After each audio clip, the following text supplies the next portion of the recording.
Le vice-président du PDCI-RDA, Kouadio Ndri-Pierre Nassis, par ailleurs président du conseil de surveillance du PDCI-RDA, a une séance de travail avec l'Institut de formation politique du parti ce vendredi 23 septembre 2022 à la salle du secrétariat exécutif assise à la maison du parti à Cocody. Cette séance de travail s'inscrivait dans le cadre des réceptions des rapports d'activité des différents organes et structures du parti mis en place nouvellement par le président Rico Nambédié. Le président du conseil de surveillance Kouadio Ndri-Pierre Nassis a donné l'objectif de cette rencontre et le caractère que cela revêt. Monsieur le vice-président du PDCI-RDA, président du conseil d'administration de l'Institut de formation politique du PDCI-RDA, c'est un honneur pour nous de vous recevoir dans cette salle emblématique du secrétariat exécutif de notre grand parti. La rencontre de ce matin, avec votre accord préalable obtenu, est de faire une séance d'échange de documents. Séance d'échange de documents telle que l'a convenu son Excellence Henri Konan Bédié, président du PDCI-RDA, pour que, au cours de cet échange, nous puissions recevoir de vous les documents qui relatent les activités de la mise en place et du fonctionnement de l'Institut de formation politique de notre grand parti. Ezan Akele, vice-président du PDCI-RDA, par ailleurs président du conseil d'administration de l'Institut de formation politique, a ensuite procédé à la remise du rapport des activités de cette école dont il a la charge.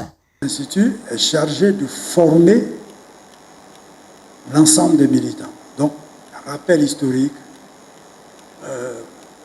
faire en sorte que tout militant du PDCI puisse se souvenir et adopter un comportement qui soit un comportement du PDCI. Et ça, il fallait mettre tous les éléments, réunir tous les éléments pour pouvoir le faire. C'est pour cela que ça nous a pris beaucoup de temps. Nous avons fait quelques activités que vous verrez, Monsieur le Président, dans notre rapport. Mais nous comptons, en principe, après le bureau politique, vraiment nous mettre à l'œuvre parce que nous avons maintenant l'accord du Président pour aller de l'avant. Voilà. Merci beaucoup. Écoutons le vice-président Ndri-Pierre Nassis au terme de cette rencontre.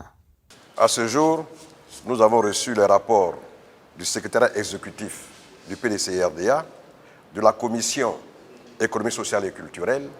Nous avons reçu le rapport de l'Institut de formation politique du PDCI-RDA et le rapport de la grande chancellerie. Donc, sur 8 rapports attendus, nous avons reçu 4. Les rapports que nous aurons dû obtenir ce jour sont les rapports du comité politique, les rapports du comité de mobilisation des ressources, le rapport du comité en charge des élections et du suivi des élections, et enfin le rapport de la grande cellule de coordination de la communication. Donc ce sont les 4 rapports essentiels qui manquent dans l'ensemble des rapports attendus qui devraient nous permettre d'élaborer le document cadre que nous avons porté à la connaissance du président du parti.